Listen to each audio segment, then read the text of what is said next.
jumpa kepada anak didik kami kelas 12 IPA IPS dan salam SFD. Semoga semuanya dalam keadaan sehat.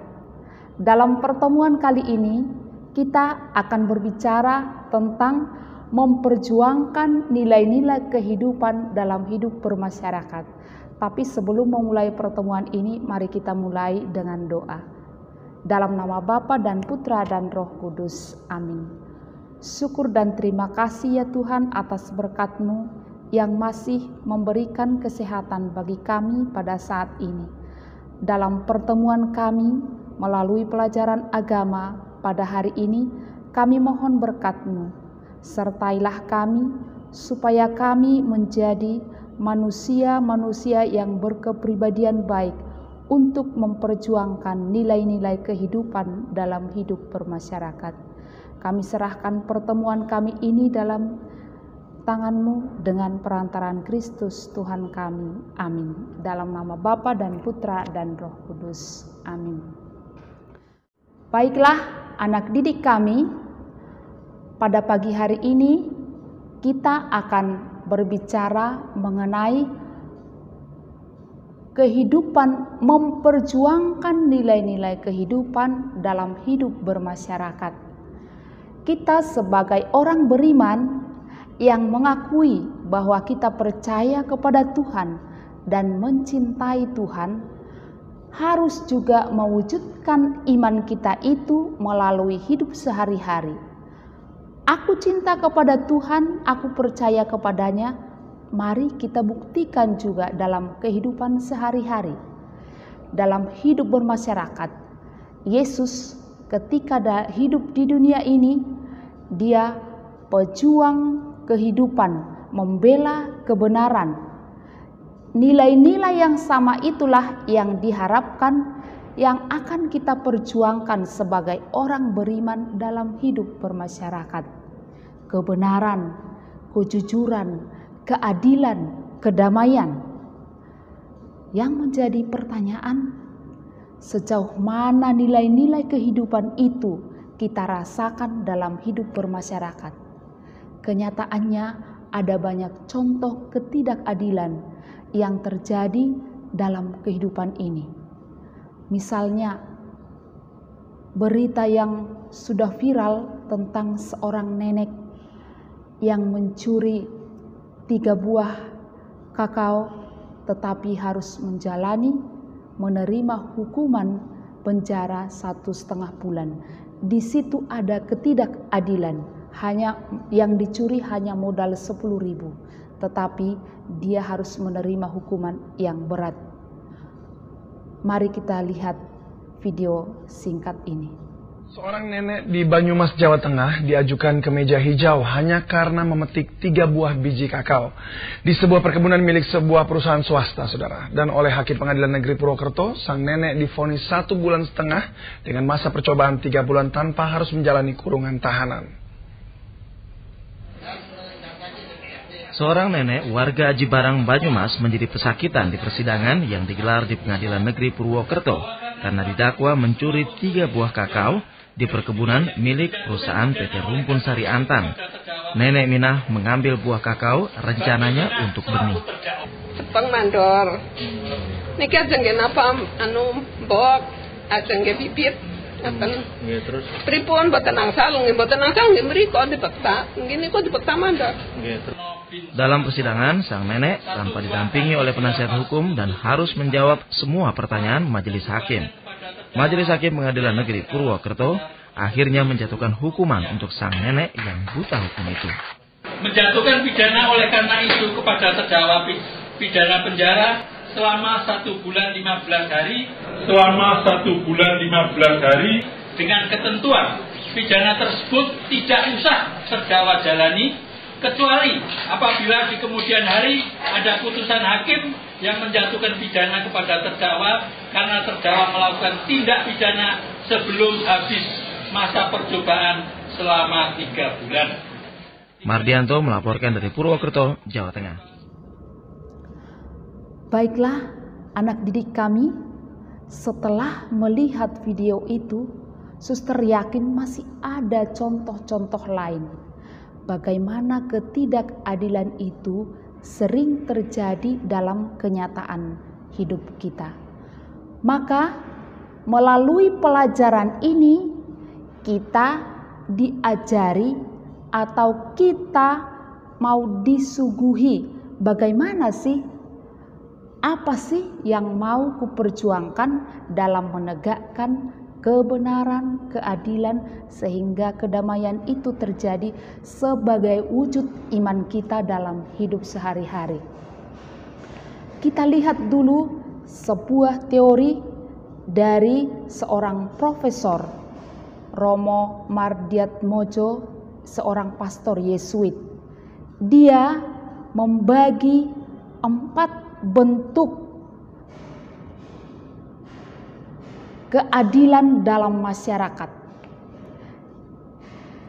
Yang pertama, ada yang dikatakan dengan keadilan komutatif.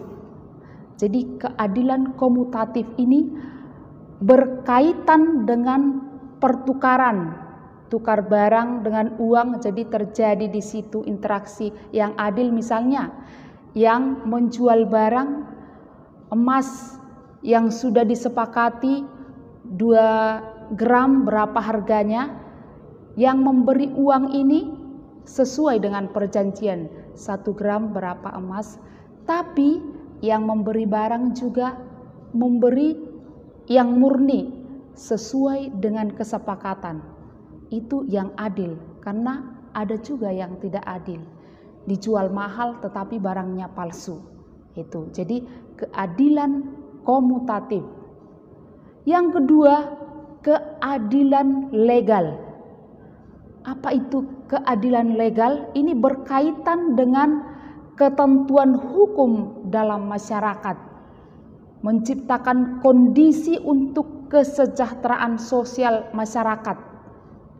Ya, jadi keadilan itu untuk kebersamaan, untuk kesejahteraan bersama, bukan untuk kepentingan pribadi atau kelompok saja. Yang ketiga, keadilan distributif. Keadilan distributif ini memusatkan perhatiannya pada pembagian pemilikan perorangan dalam hubungannya dengan komunitas. Tetapi ini ada perlu kehati-hatian. Jadi keadilan dalam sebuah komunitas itu tidak boleh mengabaikan keadilan secara umum. Karena ada seperti itu demi kepentingan kelompok dan pribadi, lalu mengabaikan kepentingan secara umum. Dan keempat itu keadilan sosial. Jadi keadilan sosial ini yang lebih luas, keadilan untuk semua, misalnya semua bangsa Indonesia atau semua di dunia ini, keadilan sosial yang lebih luas. Itu ada 4 menurut Profesor Mardiatmodjo, seorang Romo Yesuit. Akan tetapi dalam teorinya ada juga yang dikatakan penyebab ketidakadilan dalam masyarakat itu. Biasanya kalau ada keadilan, diciptakan, dijunjung keadilan itu berangkat dari persoalan karena terjadi ketidakadilan dalam hidup bermasyarakat. Apa sih penyebab ketidakadilan itu? Yang pertama, ada memang orang karena ketidaktahuan, ya. Dia tidak tahu apa yang dilakukannya itu salah atau benar. Sehingga terjadi ketidakadilan di sana. Ada juga orang karena ketakutan, ya. Karena ketakutan, jadi daripada saya kena hukum, maka walaupun ini perbuatan yang tidak adil, saya tetap lakukan. Ada karena keinginan, memang sengaja. Demi keuntunganku, demi kepentinganku, maka saya sengaja untuk berbuat sesuatu yang tidak adil. Dan ada juga kepicikan mirip dengan yang ketiga ini juga. Sengaja mengorbankan orang lain, senang melihat orang menderita. Maka sebagai orang beriman tentunya ini tidak diinginkan. Hambatan-hambatan yang menyebabkan ketidakadilan ini perlu kita sadari. Maka keadilan karena ketidaktahuan ini, kita sebagai orang yang sudah disekolahkan, harapannya supaya jangan terjadi. Ini kebodohan ini kan. Dengan kita sekolah, akhirnya tahu bagaimana sesungguhnya untuk berbuat adil itu. Itu anak didik kami. Dalam kitab suci juga, Nabi Amos, kita lihat dalam kitab Amos, bab 5 ayat 7 sampai 15. Amos juga menegur orang-orang yang berperilaku tidak adil. Dia menggertak orang-orang yang menindas orang-orang yang lemah demi kepentingan pribadi atau kelompok. Bisa kita baca, kita amati teks ini sejenak.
Sekarang suster mau tanya dan silahkan dijawab dalam hati. Kita masuk bagian B mengenai kejujuran dalam masyarakat. Tadi nilai kehidupan yang pertama itu tentang keadilan, sekarang mengenai kejujuran. Apa sih kejujuran itu? Jujur berarti selaras antara apa yang di hati, apa yang kita ungkapkan, dan apa yang dilakukan. Itu adalah jujur. Jadi kalau kamu mengungkapkan sesuatu sesuai enggak dengan hatiku, itu bisa dikoreksi, berarti aku sedang tidak jujur. Dan kamu ungkapkan sesuai enggak dengan yang saya lakukan. Contohnya ketika Anda disuruh oleh orang tua, "Oh iya Bu," jujur kan, kamu jawab iya, tetapi tidak kamu lakukan, maka itu bukan tindakan yang jujur. Ingat, kejujuran itu harus selaras antara hati, perkataan, dan perilaku kita. Dalam hal ini juga, mari kita lihat, ternyata ada juga aneka bentuk ketidakjujuran yang tentunya menghambat nilai-nilai kejujuran yang mau kita perjuangkan dalam hidup bermasyarakat. Apa itu? Yang pertama, dalam hidup bermasyarakat juga terjadi ketidakjujuran di bidang ekonomi. Para pedagang hati-hati mengambil untung sebanyak-banyaknya tanpa mempertimbangkan orang yang menjadi korban, menjadi menderita. Di bidang politik juga, supaya aku dapat jabatan maka membeli suara sehingga menghambat kebebasan orang lain untuk memilih dengan bebas. Lalu di bidang hukum, memenangkan ketidakbenaran seperti contoh yang sudah kita lihat tadi. Lalu di bidang pendidikan juga ada kecurangan dalam ujian dan macam-macam. Lalu di bidang kebudayaan juga, ya, mengambil budaya orang. Oh, ini batik ini dari apa? Itu pernah kita dengarkan, ya kan? Ternyata batik itu dari Indonesia, tapi ada negara tertentu mau mengklaim bahwa batik itu asalnya dari negara mereka. Itu contoh-contoh ketidakjujuran yang terjadi dalam hidup bermasyarakat. Ya, tidak sesuai antara kenyataan yang sesungguhnya. Lalu, kenapa terjadi ketidakjujuran ini? Tentu ada alasannya. Orang kan ingin populer, mau memperoleh pengakuan publik bahwa aku hebat. Atau orang juga serakah. Kalau saya tidak jujur sebagai pedagang kan lambat sekali, sedikit sekali nanti untungnya. Maka mulailah melakukan sikap ketidakjujuran. Atau juga demi menutupi kesalahan. Jadi daripada aku ketahuan bersalah, maka berbohong pun saya lakukan. Itu. Yang ketiga, kita berbicara mengenai kebenaran. Apa itu kebenaran? Kebenaran itu berarti keadaan itu, kenyataan itu sungguh-sungguh cocok dengan apa yang sesungguhnya. Itu kebenaran. Tantangannya juga sering sekali dalam hidup bermasyarakat, kebenaran ini dimanipulasi, ya. Kita lihat juga bahwa banyak kebohongan yang terjadi di dalam masyarakat. Memanipulasi demi keuntungan pribadi, berdusta, atau memfitnah, atau ABS. Tahu ABS kan? Asal Bapak senang, walaupun yang tidak sesungguhnya saya lakukan. Kemudian, tetapi biasanya ada alasan orang kenapa dia melakukan kebohongan itu atau ketidakbenaran itu. Dalam hidup bermasyarakat juga kita lihat, contohnya faktor kepribadian. Ada orang memang mempunyai kecenderungan untuk berbohong, maka hati-hati itu ya. Kalau tidak salah itu istilahnya kleptomania. Jadi dia tidak merasa bersalah dengan berbohong. Maka hati-hati, jangan dibiasakan berbohong. Bahayanya nanti lama-lama kamu tidak merasa bersalah berbohong kepada orang lain. Nanti dari hal kecil dulu, lama-lama semakin besar bohongnya. Karena kebohongan yang satu akan ditutupi dengan kebohongan yang lain. Akhirnya menjadi tabiat dan itu sangat berbahaya sekali. Hati-hati ya. Lalu ada juga faktor-faktor yang lain.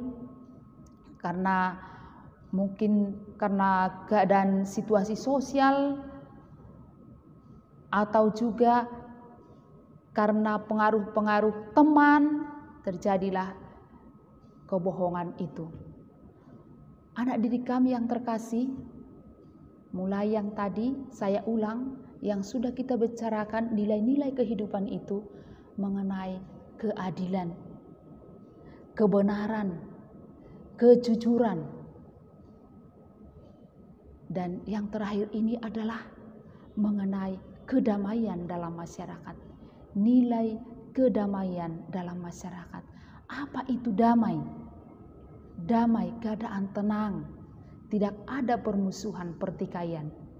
Inilah yang mau kita capai, yang mau kita perjuangkan sebagai orang beriman. Masih ingatkan tokoh seorang Santo Fransiskus Assisi yang sering dikatakan dengan doa supaya menjadi pembawa damai. Kita sebagai orang beriman diharapkan menjadi pembawa damai. Maka ketika ada ketidakadilan, kita harus menegakkan keadilan itu. Ketika terjadi ketidakjujuran, aku sebagai orang Kristen yang mengimani Yesus Kristus itu harus berani menegakkan keadilan. Walaupun ada konsekuensinya, pasti ada konsekuensinya. Tidak disenangi orang-orang yang tidak seide dengan kita. Atau bahkan mungkin disingkirkan. Harapan kami, anak didik kami, dengan mempelajari ini, kamu menjadi generasi-generasi yang berani, berkepribadian yang jujur, nantinya menjadi andalan-andalan dalam hidup bermasyarakat. Kedamaian yang kita harapkan, apalagi sekarang, tetapi apa yang terjadi? Negara kita yang begitu terkenal dengan memperjuangkan hidup-hidup religius, berdoa rajin, ke gereja rajin, beribadah rajin. Tetapi kenyataannya banyak persoalan, konflik-konflik yang terjadi dalam masyarakat. Konflik antar suku, antar agama, itu sangat bertentangan dengan keadilan yang kita harapkan. Konflik politik antar parpol, konflik ekonomi, konflik budaya dan ideologi. Sebagai penutup, kita akan lihat sejenak video singkat ini tentang 7 konflik berdarah yang pernah terjadi di Indonesia, sebagai bukti bahwa kedamaian itu masih sangat jauh dan masih harus kita perjuangkan dalam negara kita ini. Guncang Indonesia, Koran Sindo, Rabu, tanggal 18 April tahun 2018 pukul 7 waktu Indonesia Barat. Kerusuhan massa pernah terjadi di beberapa daerah di Indonesia. FOTOIST. Kerusuhan atau huru-hara terjadi ketika sekelompok orang berkumpul bersama melakukan tindak kekerasan terkait perlakuan yang dianggap tidak adil ataupun sebagai upaya penentangan terhadap sesuatu.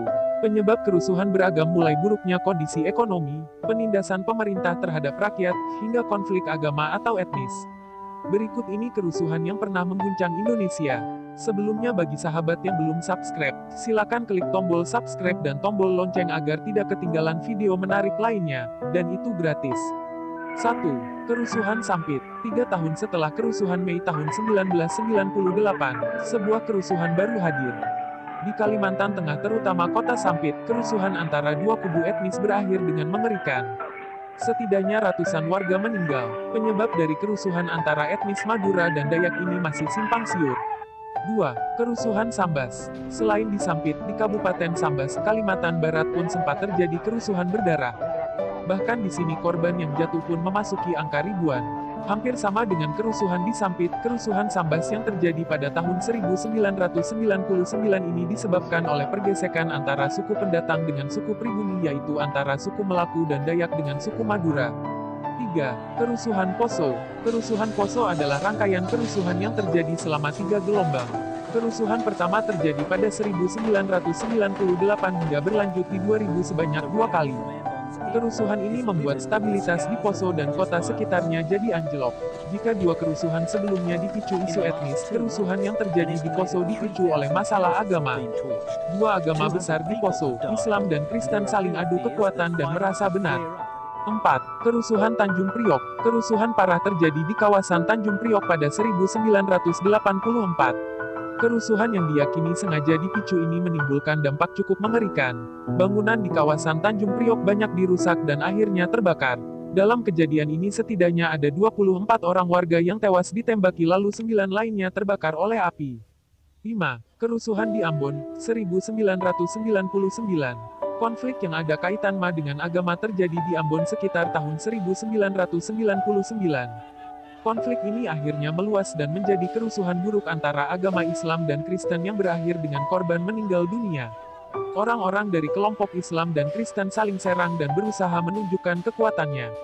6. Kerusuhan Ahmadiyah Lombok. Kasus konflik kekerasan Ahmadiyah Lombok atau Transito Mataram antara kurun waktu 1998 sampai 2006.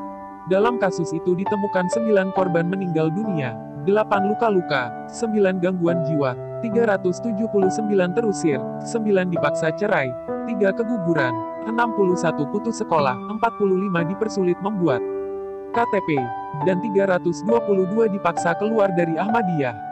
Kemudian konflik lainnya berlangsung hingga 7 kali penyerangan yang masif dengan 8 tahun warga jadi pengungsian. Cakupan konflik ini mencapai 4 wilayah provinsi, yakni Lombok Timur, Lombok Tengah, Lombok Barat, dan Kota Mataram. Kasus itu mengakibatkan 11 tempat ibadah dan 114 rumah rusak, dengan 64,14 hektar tanah terlantar, 25 tempat usaha rusak, dan ratusan harta benda rusak dan dijarah. 7. Kerusuhan Lampung Selatan. Kasus konflik kekerasan di Lampung Selatan mengakibatkan 14 korban meninggal dunia, belasan luka parah, dan 1.700 warga mengungsi. Kekerasan ini berlangsung selama 3 hari dari tanggal 27 sampai tanggal 29 Oktober tahun 2012. Cakupan luas konflik ini meliputi 2 kecamatan, yakni Kalianda dan Wai Panji. Total kerugian akibat konflik itu mencapai Rp24,88 miliar, 532 rumah rusak dan dibakar. Dan itu adalah konflik-konflik yang pernah terjadi di Indonesia. Semoga untuk kedepannya tidak ada lagi terjadi konflik. Kita semua saling menghormati dan menghargai satu sama lainnya, agar menciptakan kedamaian dimanapun berada. Terima kasih. Baiklah, anak didik kami semuanya, dalam pertemuan kali ini, itulah yang bisa kita pelajari dulu sampai di sini dulu, dan harapan kami melalui contoh-contoh yang sudah kita dengarkan, mari kita menjadi pribadi-pribadi yang handal, yang berani untuk memperjuangkan nilai-nilai kehidupan dalam masyarakat itu. Bukan ikut arus ke hal-hal yang tidak benar, yang tidak jujur, tetapi menjadi pejuang, menjadi duta pembawa damai, duta kejujuran, duta keadilan, sebagai bukti bahwa kita sungguh-sungguh mencintai dan mengimani Yesus Tuhan kita. Terima kasih.